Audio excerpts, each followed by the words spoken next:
My name's Josh. I live here in Portsmouth. I volunteer for John Edwards. We're both Iraq vets, and John has the best solution for the Iraq War. And what's that solution?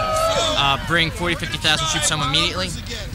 Combat troops, lead the support troops, bring them home slowly over the year. Opposed to the Obama plan, which would bring home one brigade a month, which would put an overburden on the troops that remain there. Richard's plan is a joke. Wanting to bring home support troops home first, being combat troops that will get a lot of people killed, and any plan to bring troops home within 90 days is just ludicrous.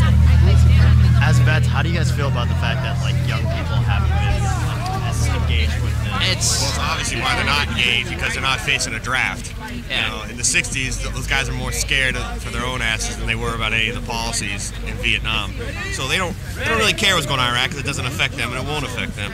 So that's why it's so nice to hear a guy like John Edwards, who has so many other issues you can talk about. He's one of the only ones who's still talking about Iraq, and that's why we're out here this morning for.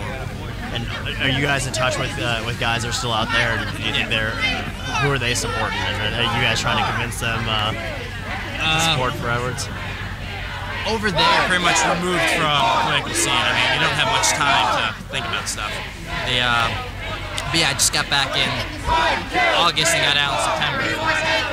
Yeah, I'm not really sure who they're supporting. A lot of them are supporting Democrats, but a lot of them are supporting Ron Paul too, which is, I guess, understandable. But how do you guys feel about the economy now that you're back here? Are you guys trying to find jobs? It's destroyed. Yeah, I've sent in hundreds of applications for jobs, and I've maybe heard back from 2 people. Well, rejections, of course, but at least it was nice to hear back from them. And do you think there's any blame for the politicians on the economy? Well, I mean, the Bush tax cuts completely gutted the economy, and it's been just a transfer since Reagan. It's been a transfer of wealth from the middle class back to the upper class, to a point where we might not have a middle class anymore in this country. What do you think? There is no doubt who the underdog candidate in New Hampshire is. I am the underdog candidate. We are the underdog campaign, running against 2 campaigns with $200 million plus. But we saw in Iowa what can happen when there's a grassroots movement for real change in this country.